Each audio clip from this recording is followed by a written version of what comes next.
Bem, meu nome é Rodrigo Kubiak. Junto com o Gabriel Castro, vamos apresentar um trabalho de otimização de pontos máximos e mínimos. Dependendo do coeficiente de uma função de segundo grau, eles correspondem respectivamente a seus pontos mais altos e mais baixos. Os pontos de máximos e de mínimos são definidos e discutidos apenas para funções de segundo grau.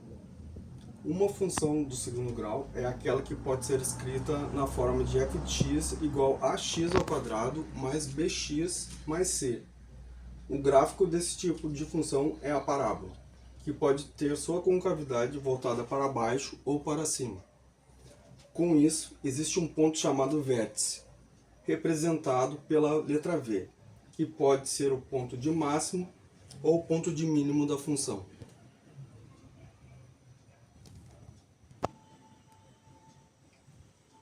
Ponto de máximo. Toda função de segundo grau com a menor que zero possui ponto de máximo. O ponto de máximo somente é possível em funções com a concavidade voltada para baixo. O ponto mais alto dessa função é seu ponto de máximo, representado no gráfico aqui, com a concavidade virada para baixo. Toda função do segundo grau com coeficiente a maior que zero possui ponto de mínimo. O ponto de mínimo somente é possível em funções com a concavidade voltada para cima. O ponto mais baixo de uma função é seu ponto mínimo, representado no gráfico.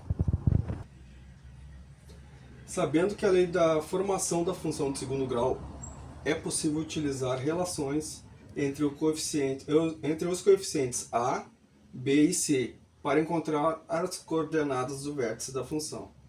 As coordenadas do vértice serão justamente as coordenadas do seu ponto de máximo ou de mínimo. Sabendo que a coordenada x do vértice de uma função é representada por xv, teremos x do vértice igual a menos b sobre 2 vezes a. Sabendo que a coordenada y do vértice de uma função é representada por yv, teremos y do vértice igual a menos delta sobre 4 vezes a. Portanto, as coordenadas do vértice v serão v igual a x do vértice igual a y do vértice. Bom, partindo para o problema, temos a seguinte questão, onde uma empresa produz determinado produto com o custo definido pela seguinte função: cx, custo, igual a x ao quadrado menos 80 mais 3.000. Considerando o custo C em reais e X a quantidade de unidades produzidas, determine a quantidade de unidades para que o custo seja mínimo e o valor também seja mínimo. E bom, partindo para os cálculos, vamos utilizar o X do vértice para poder calcular a quantidade mínima de produtos produzidos, onde a fórmula do X do vértice é menos b sobre 2a.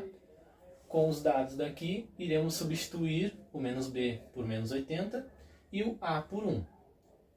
Onde, calculando, chegamos na conclusão que o produto mínimo, a quantidade produzida mínima, será de 40. Agora, no y do vértice, utilizaremos a fórmula menos delta sobre 4a para calcular o valor mínimo para produzir 40, a quantidade mínima. Fazendo as substituições, temos menos 80 no lugar de menos 2b ao quadrado, o a no lugar de 1 no lugar de a, c, 3.000 no lugar de c, e 1 no lugar de 4a. Onde, após uma série de cálculos, chegamos à conclusão que o valor mínimo para a produção de 40 itens será de R$ 1.400.